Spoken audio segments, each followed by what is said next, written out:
तो दूसरे चरण का नामांकन जारी है। कई दिग्गजों ने नामांकन कर दिया है। इंडिया और इंडिया गठबंधन के उम्मीदवारों का नामांकन कल है। दूसरे चरण के नामांकन का कल आखिरी दिन होगा। धनबाद से हमारे साथ रश्मि जुड़ी हुई हैं। कल वहां भी तय है कि दूसरे चरण के नामांकन का आखिरी दिन है। कल वहां भी राजनीतिक दिग्गज जो हैं वो पहुंचेंगे और नामांकन करेंगे। और जिस तरह के राजनीतिक हालात और जिस तरह की राजनीतिक जमीन धनबाद में दिखाई पड़ रही है, रश्मि हमारे साथ जुड़ी हुई। रश्मि, क्या हालात हैं? कल दूसरे चरण का आखिरी दिन, क्या कहेंगे आप?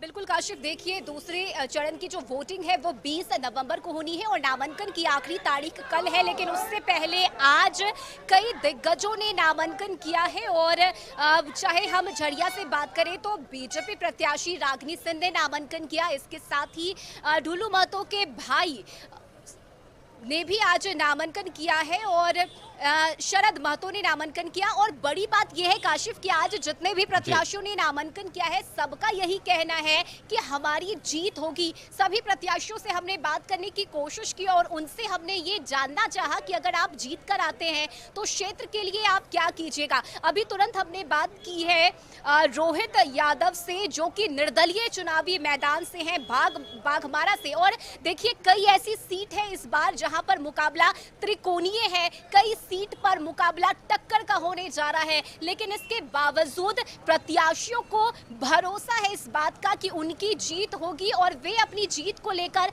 आश्वस्त नजर आ रहे हैं।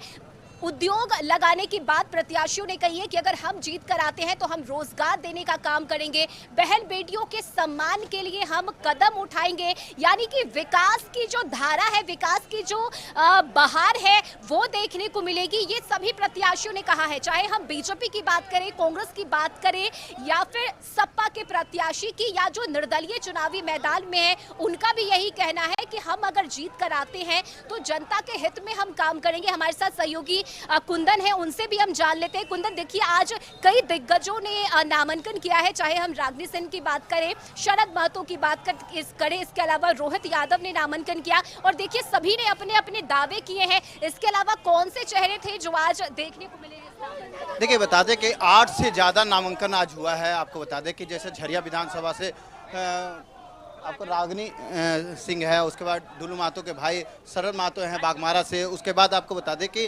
शरद महतो के अपोजिट जो खड़े हैं और कांग्रेस से पहले टिकट देने का वादा था, जिन्हें बताया जा रहा है रोहित यादव, लेकिन उन्हें टिकट नहीं मिला किसी कदर। उसके बाद वो निर्दलीय खड़ा हुए और उन्होंने ये भी कहा कि आपके समक्ष की जो भी जनता यहाँ पे उम्मीद करती है और जो भी बहन भाई उम्मीद करते हैं वो पूरा होगा। आपको बता दें सिंदरी विधानसभा से बबलू महतो खड़े हैं। आपको बता दें कि और बाघमारा में कांग्रेस से जलेसर महतो करते हैं। तो आपको बता दें लगभग आज 10 नामांकन हुए हैं लगातार और उन्होंने कोई ना कोई एक वादा किया है। लेकिन धनबाद की जनता को ये भी देखना होगा कि किसके वोट किसे दें और किसकी तरफ दें, क्योंकि 5 सालों का जो चुनाव है वो जो चीन के आएंगे वो काम करेंगे कि नहीं। क्योंकि धनबाद में जो काम दिखता है वो दिखता नहीं, खाली बोला जाता है कागजों और कलमों में, लेकिन वो दिखता नहीं है। जी रश्मि, और यही वजह है कि कई ऐसे भी जगह है, चाहे हम बाघमारा की बात करें या फिर झरिया की हम बात करें। झरिया में तो और भी ज्यादा दिलचस्प मुकाबला है। यहाँ देवरानी और जेठानी के बीच जो है टक्कर हमें देखने को मिलेगा। तो जनता किसकी तरफ जाएगी, जनता किसे वोट करेगी, ये जनता को तय करना है। लेकिन मुकाबला त्रिकोणीय है, ये भी एक दिलचस्प है। बिल्कुल, जिस तरह से आप बताते हैं रागिनी सिंह है भाजपा से और कांग्रेस की विधायक रह चुकी है पूर्णिमा सिंह है, और उसके बाद नामांकन की है वो भी खड़ी है। दोनों जेठानी देवरानी का टक्कर है। लेकिन जिस तरह से आप देखा जाएगा धनबाद झरिया विधानसभा के काम को बारे में, आपको देख लीजिए झरिया में पानी का प्रॉब्लम है, आपको पलायन का वहाँ पे प्रॉब्लम है, क्योंकि जहाँ तहाँ फायर जगह है लेकिन वहाँ पे घर नहीं है और बहुत सारी चीज़ें नहीं मिल रही हैं। तो इस तरह देखना होगा कौन उसका कर सके। जो स्थानीय पहले के विधायक थे उन्होंने वादा किया, बहुत काम किए, लेकिन अभी रागिनी सिंह खड़ी है और उन्होंने बहुत सारे वादे किए और वो हो सके वो काम करके दिखाए। बहुत शुक्रिया कुंदन आपका। तो देखिए काशिफ, जितने भी प्रत्याशियों से हमने बात की है सभी ने अपने अपने जीत के दावे किए हैं। और साथ ही अगर हम बात करें तो उद्योग लगाने की बात, ये गौर करने वाली बात है कि जितने भी प्रत्याशी थे उन्होंने एक चीज जिस पर फोकस किया वो था रोजगार का। रोजगार देने का मुद्दा जब हमने उनके सामने उठाया या पलायन को लेकर जब हमने सवाल उनसे किया तो उनका कहना था कि पलायन एक ऐसी समस्या है जो आज के दिन में बहुत ज्यादा बढ़ गई है और इसे रोकना बेहद जरूरी है। तो इसे लेकर प्रत्याशियों ने अपने अपने दावे अपने तरफ से किए हैं। लेकिन अब जनता किस प्रत्याशी पर भरोसा करती है, किसके पक्ष में वोट करती है, ये तो 23 के नतीजे में साफ होगा। लेकिन इससे पहले आज यकीन मानिए यहाँ जिस तरह की भीड़ थी, समर्थकों के बीच जो जोश देखने को मिला वो गजब का था। और उसी उत्साह के साथ आज समर्थक यहाँ समाहरणालय पहुंचे। हम अभी धनबाद समाहरणालय के बाहर ही मौजूद हैं और अभी तक समर्थकों की भीड़ यहाँ पर देखने को मिल रही है। काशिफ, रश्मि, अगर आप कुछ दिखा सकें किस तरह समर्थक मौजूद हैं, जबकि आपने कहा कि बहुत समर्थक तो जा चुके हैं, लेकिन फिलहाल अभी भी जितनी भीड़ है, एक बार आप कैमरामैन से कहें कि वो हमारे दर्शकों को जरूर दिखाएं। बिल्कुल, हम चाहेंगे एक बार ये भीड़ की जरा तस्वीरें कैमरामैन फिरोज से हम कहेंगे कि वो दिखाएं, क्योंकि देखिए अब शाम होने को है। सुबह से ही नामांकन की प्रक्रिया यहाँ चल रही थी और सुबह से ही हमारी मौजूदगी धनबाद समाहरणालय के बाहर थी। एक एक कर सभी प्रत्याशी यहाँ आ रहे थे और सभी ने अपने नामांकन किए हैं। देखिए, निर्दलीय प्रत्याशी जिनकी हम बात कर रहे हैं, रोहित यादव, उन्होंने अपने दर्द को भी आज बयां किया। अभी वो मीडिया से बातचीत कर रहे हैं और वो बता रहे हैं कि कैसे उन्होंने कांग्रेस में काम किया, कांग्रेस के साथ भी रहे, लेकिन अंतिम वक्त में उन्हें टिकट नहीं मिला और यही वजह रही कि उन्होंने निर्दलीय चुनावी मैदान में उतरने का फैसला लिया। और जो समर्थक यहां आए हैं उनका भी यही कहना था कि हमने रोहित यादव को इस बात के लिए मनाया है कि आप चुनावी मैदान में आइए, हम आपके साथ हैं, आपको हम जिताने का काम करेंगे। और उसी विश्वास के साथ वे चुनावी मैदान में आए हैं। रागिनी सिंह की अगर हम बात करें तो जब वो यहाँ पहुंची और हमने जब उनसे बातचीत की, उनके परिवार के सदस्यों से बातचीत की, तो उनका भी यही कहना था कि पिछली बार के चुनाव में भले ही रागिनी सिंह हार गई हो, लेकिन उन्होंने कभी अपने कदम को पीछे नहीं हटाया।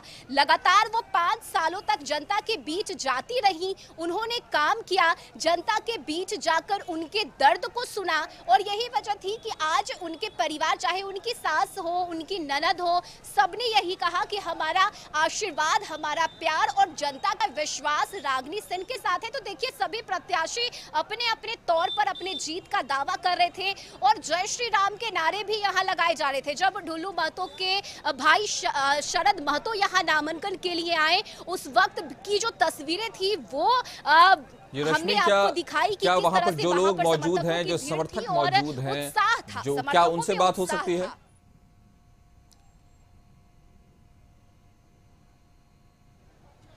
काशिफ, देखिए अभी समर्थकों की भीड़ यहाँ काफी ज्यादा है और कुछ और भी प्रत्याशी हैं, हम चाहेंगे कि उनसे भी हम बातचीत कर सके। प्रत्याशी है टुंडी से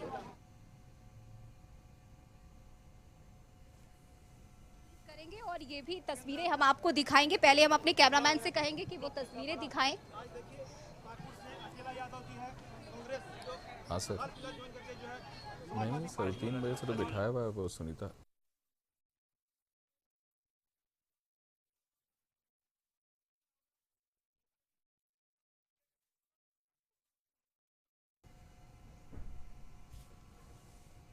इसीलिए हम आप लोग के माध्यम से कहते हैं कि आप जनता हैं, आप मालिक हैं, आप एक बार मौका दीजिए। आने वाला समय में हर एक जाति धर्म के लोग को लेकर चलने का हमें सक्षम रखते हैं। आपके माध्यम से आप जानते होंगे कि अजमूल जो है बिना विधायक, बिना संसद रहते हुए जो है कितने लोग को नौकरी लगाया है, लड़ झगड़ कर लगाया है। तो आपके माध्यम से कहना चाहते, जिस दिन हम विधायक बन गए, यहाँ का ऐसा कोई भी आउटसोर्सिंग कंपनी नहीं होगा जहाँ पे लोकल आदमी काम नहीं करेगा, जहाँ पे स्थानीय लोग काम नहीं करेगा। और वैसा कोई कंपनी नहीं होगा स्थानीय काम करता है, वैसा कंपनी हम लोग रहने भी नहीं देंगे। इस बार जनता हमको मालिक समझा है, हमको मालिक के तौर पर हमको जनता ने हम मालिक है, हमको सेवक के तौर पर हमको चुना है। इस बार प्रतिनिधि जनता तय कर रही है, जनता तय कर रही है। इस बार ऐतिहासिक होगा। आने वाला समय में जो है, आने वाला समय में टुंडी विधानसभा में एक तरफा वोटिंग जा रहा है। यहाँ के नौजवानों ने बीड़ा उठाया है, यहाँ की बड़ा बुजुर्ग महिलाओं ने बीड़ा उठाया है। आज देखिए ना, हम घोषणा किए थे कि हम जो 28 तारीख को नॉमिनेशन करेंगे। आज हजारों की तादाद में गाड़ियाँ निकली। आज समझ लीजिए कि यहाँ के युवा ने क्या चाह रहा है, तो वो चीज़ जो है हम लोग देने का काम करेंगे। अजमल जी, कितना भरोसा है आपको अपने समर्थकों पे? कितना भरोसा है अपने समर्थकों पे? बहुत, देखिए बात समझ लीजिए, एक अदना सा आदमी, गरीब मजदूर किसान का बेटा, एक छोटा तबके से निकला हुआ तबके के एक नौजवान लड़का आज इतना जन समर्थन के साथ अगर हमको जो है चुनाव लड़ा रही है, आगे बढ़ाने का काम कर रही है, तो जनता पे विश्वास नहीं करते किस में विश्वास करेंगे? जनता पे विश्वास पूरा है हमको। सपा की लहर देखने को मिलेगी। हाँ, पूरे देश में लहर चल रही है। आप देखिए, इस देश का जो है सबसे तीसरी बड़ी पार्टी है और आने वाला इस चुनाव में 20 तारीख को जो है झारखंड में भी खाता खुलेगी। क्या वादा कीजिएगा अगर आप जीत कर आते हैं, तो क्या विकास की धारा वहां देखने को मिलेगी? बात आप समझ लीजिए मैडम कि हर एक जितने भी पत्रकार बंधु हैं सबको ये बताने का हम काम कर रहे हैं कि लगभग 20 साल हो गया टुंडी विधानसभा में। जो 20 साल पहले जो रोड बना था, जो 20 साल पहले जो नाली बना था, आज दोबारा उसमें काम नहीं हुआ है। जो 20 साल पहले जो काम जो है यहाँ के जनता के लिए जो काम हुआ था विकास के तौर पर, हम आपके माध्यम से सवाल करना चाहते हैं, जब सरकार करोड़ों रुपया जो है जनता का विकास के तौर पर जो देती है, वो पैसा कहाँ जा रहा है? वो पैसा हम कहीं नहीं देख रहे हैं। कहीं ना हमको ये लगता है और आपके माध्यम से हम कहना चाहते हैं, हमको लगता है जो करोड़ों रुपया जो है कहीं ना कहीं अपना धंधा, अपना दुकान चलाने का काम कर रहा है। अगर वही दुकान चलाना था तो सरकारी दुकान चलाते, जहां से हर एक जनता, हर एक गरीब मजदूर का बेटा उससे लाभ ले पाता, हर एक गरीब मजदूर का बेटा उससे फायदा ले पाता। मगर उस चीज़ आज के डेट में जो है टुंडी के जनता ने यहाँ विधायक और संसद बनाने का काम किया, यहाँ के जनता को ठगने का काम किया, शोषण करने का काम किया। अब चल जाइए टुंडी, अब चल जाइए पूर्वी टुंडी, मछियारा चल जाइए, हाथूडी से चल जाइए, आपको विकास दिखेगा, आपको विकास दिखेगा। आपको विकास अगर दिख गया तो राजनीति से हम संन्यास ले लेंगे। आपको बता दे रहे हैं, राजनीति से संन्यास ले लेंगे। आज हम क्यों खड़ा हुए हैं? हम क्यों खड़ा हुए हैं? इसलिए हम खड़ा हुए हैं कि यहाँ के जनता ने मुझे बुलाया है, यहाँ के जनता ने पुकारा है। आने वाला समय में जो है विकास का गंगा बहाएंगे, यहाँ के युवाओं को जो पलायन किए हैं उसको रोकने का काम करेंगे। जो अधूरे काम रह गए या जो गरीब वर्ग के लोग हैं जो आज भी विकास की मुख्य धारा से नहीं जुड़ पाए हैं, उनके लिए आप कदम उठाएंगे और उनके हित में काम करेंगे? देखिए, हम युवा हैं, हम उन तमाम युवाओं का पीड़ा को हम समझते हैं जो अपने घर परिवार, अपना माँ बाप को, अपना बाल बच्चों को छोड़ करके बाहर प्रदेशों में दर दर ठोकर खा रहा है। 10-15 हज़ार रुपये का नौकरी के लिए दर दर धोखा खा रहा है। मगर आपको मैडम हम बता देना चाहते हैं, धनबाद जिला एक ऐसा जिला है जहां पर जो है सैकड़ों की संख्या में आउटसोर्सिंग कंपनियां हैं और हमारे माननीय मुख्यमंत्री हेमंत सोरेन जी ने 75% स्थानीय नियोजन नीति पास किया विधानसभा पटल में। मगर यहाँ के जनप्रतिनिधि ने एक भी परसेंट उसमें काम करने का काम नहीं किया। वही उलगुलान जो यहाँ के जनता में दिख रहा है, वही आक्रोश यहाँ के युवाओं में दिख रहा है कि हमारे जब मुख्यमंत्री ने हमारे लिए 75% नियोजन पारित करने का काम किया तो यहाँ के जनप्रतिनिधि ने, यहाँ के विधायक ने हमको नौकरी क्यों नहीं दिलाया? सबसे बड़ी मुद्दा यही है।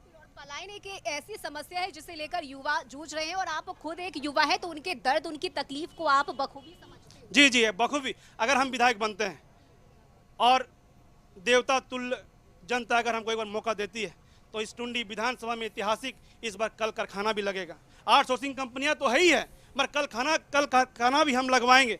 हम जानते हैं कि काम कैसे किया जाता है, हम जानते हैं विकास कैसे किया जाता है, हम जानते हैं कि युवाओं को रोजगार से कैसे जोड़ा जाता है। उसी में हम लोग काम करेंगे मैडम।